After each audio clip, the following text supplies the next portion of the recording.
Torrance, California, June 1970. A Tuesday afternoon at Chuck Norris's martial arts school. Chuck is teaching a children's class when his wife Linda walks through the door holding a telegram, her face showing the kind of devastation that only comes with the worst possible news. The telegram says Chuck's younger brother Wieland Norris has been killed in Vietnam. What Chuck does in the next hour doesn't involve anger or vengeance or breaking down publicly. It involves finishing the class, teaching those children with complete focus and presence, because his brother believed in duty, in service, in showing up even when it's hard, and Chuck honors that by doing exactly what his brother would want, fulfilling his responsibility with dignity. This is the story of how Chuck transformed the worst day of his life into a commitment that shaped the next 50 years, how grief became purpose, how loss became legacy.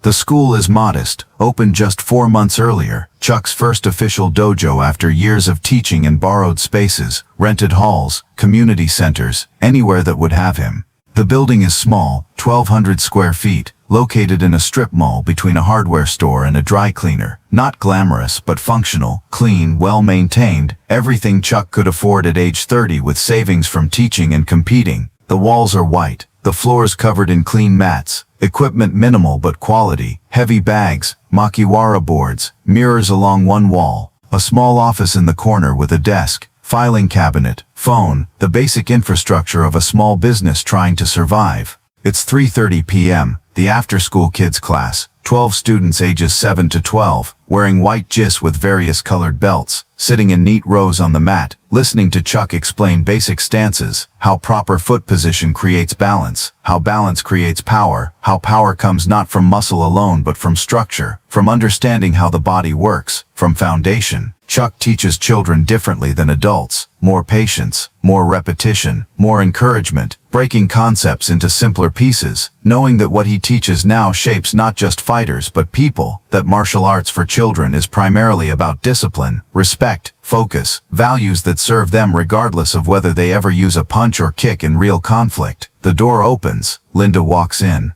Chuck glances over, sees her face, and immediately knows something catastrophic has happened. In 5 years of marriage, through deployments and difficulties and struggles, he's never seen Linda look like this. Her eyes are red, her hands trembling, she's holding a yellow Western Union telegram, the kind that brings news nobody wants to receive, the kind that showed up at millions of American homes during this war, telling families their sons, their brothers, their husbands aren't coming home. Chuck's stomach drops. He knows before Linda says anything.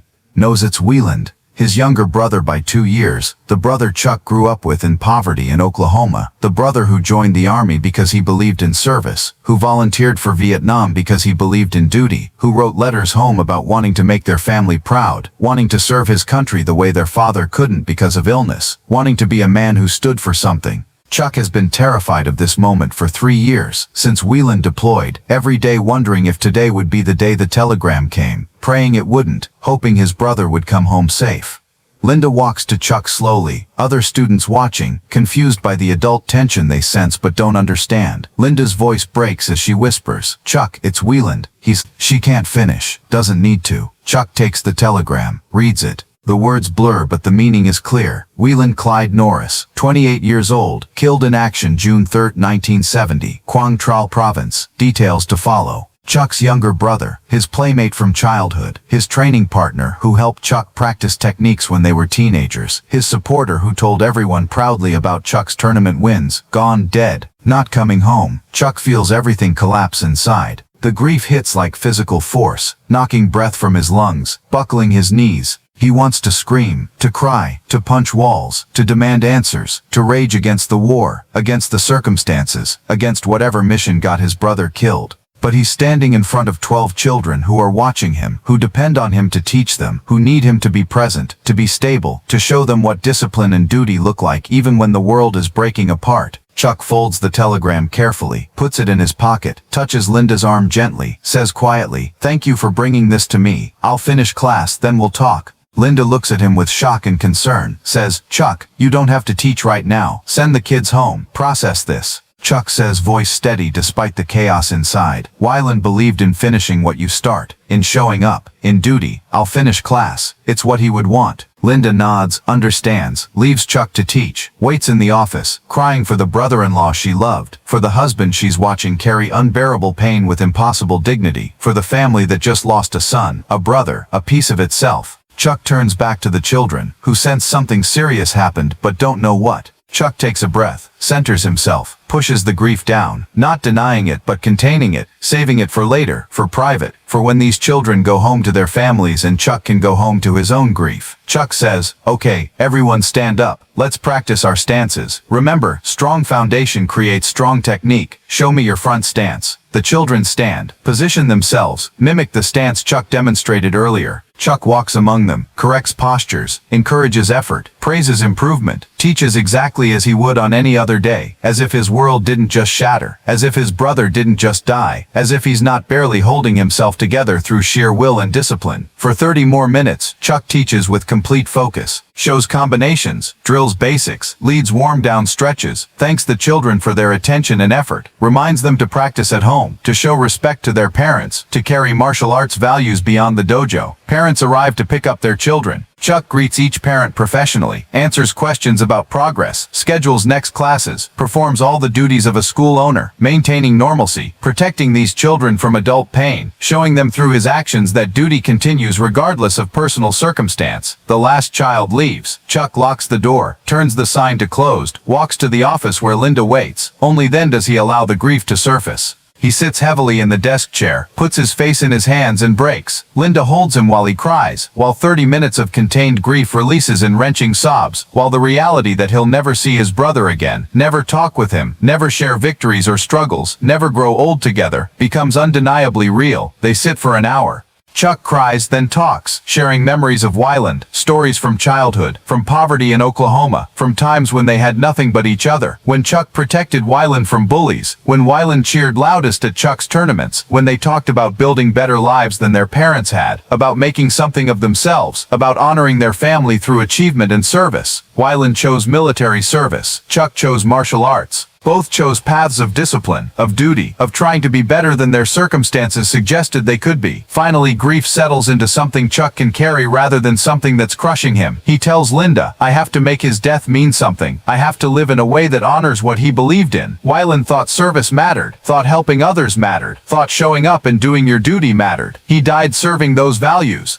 "I need to live serving those values." Linda says, "You already do. You teach, you help people, you serve your community through martial arts." Chuck says, "I need to do more. I need to teach in a way that builds people who would make Wieland proud. Not just fighters, but people of character, people who serve, people who show up even when it's hard." Over the following weeks, Chuck processes grief through action. He establishes a scholarship fund at his school in Wieland's name, offering free training to children whose families can't afford classes, ensuring that lack of money never prevents someone from learning discipline, focus, and self-confidence. He reaches out to other martial arts schools, proposes teaching free self-defense seminars for military families, for veterans, for anyone connected to service, honoring his brother by serving those who served. He continues teaching every class with complete presence and focus, remembering that 30 minutes on the worst day of his life when he taught those children despite his grief, because that's what duty requires. Chuck's teaching evolves after Wieland's death. He emphasizes character development more explicitly, talks about service, about showing up, about duty, about honoring those who sacrifice. He tells students about his brother, about a man who believed in something larger than himself, who served his country even though it cost him everything, who demonstrated that real strength isn't just physical but moral, not just about defeating opponents but about living with integrity. Wieland becomes a teaching tool, an example, a reason Chuck pushes students not just to be better fighters but to be better people. Years pass, Chuck's schools grow, he trains thousands of students. Many become successful martial artists, competitors, instructors, but the students Chuck is most proud of are the ones who take martial arts values into service. Teachers, police officers, firefighters, military personnel, social workers, people who use discipline and focus and duty not to win tournaments but to serve communities. Chuck sees Wieland in these students, sees his brother's values continuing through people who never met him but learned from someone shaped by his death. In 1993, Chuck visits the Vietnam Veterans Memorial in Washington, D.C., finds Wieland's name on the wall, panel 10W, line 127, Wieland C. Norris, touches the engraved letters, tells his brother about the scholarship fund, about the thousands of students taught, about the lives changed, about the commitment to service that Wieland's death inspired, says, "You believed in duty, in service, in showing up. I've tried to honor that every day since you died. I've tried to teach people to be like you. I hope I've done justice to your memory." A veteran standing nearby hears Chuck, approaches, says, "You're Chuck Norris. My kids train at your school in Dallas. You taught them discipline, respect, honor. Taught them values I struggled to teach myself. Thank you." Chuck says, "I teach what my brother taught me, that service matters, that duty matters, that showing up even when it's hard is what defines character. I learned that from him." The veteran says, "Your brother's death wasn't meaningless. He lives through what you teach, through the people you've shaped, through the values you pass forward. That's legacy. That's how service continues." Chuck thanks him, feels some peace, some sense that the grief he transformed into purpose created something Wieland would be proud of, something that honors his sacrifice by multiplying his impact through thousands of lives touched by teaching that grew from that terrible telegram in June 19. Not just as a brother, but as a teacher, as someone whose death taught Chuck about what matters, about transforming loss into purpose, about honoring the dead by living fully, by serving completely, by showing up every day with discipline and focus and commitment to making others better. Chuck says, "The worst day of my life taught me the most important lesson. We honor those we love not by grieving endlessly, but by living the values they represented." Wieland believed in service and duty. "I've tried to serve and fulfill my duty every day since. That's how I keep him alive." So here's the question. Who have you lost that taught you how to live? What grief have you transformed into purpose? What loss showed you what matters? Because Chuck Norris lost his brother to war, received the telegram on a Tuesday afternoon while teaching children, and chose to finish the class before breaking down, chose to honor duty even in devastation, chose to transform grief into 50 years of service, chose to make Wieland's death mean something by living values Wieland died defending. Grief is inevitable. How we carry it, what we build from it, how we honor those we've lost, that's our choice. Chuck chose service. Chuck chose teaching. Chuck chose to help thousands of people become better because his brother believed in making people better through service. What will you choose? What will your grief create? Because loss either destroys us or directs us, either ends our story or begins a new chapter where we live not just for ourselves but for those who can't live anymore, where we carry their values forward, where we transform pain into purpose and death into legacy. Chuck has been doing that since June 19. What will you do with yours?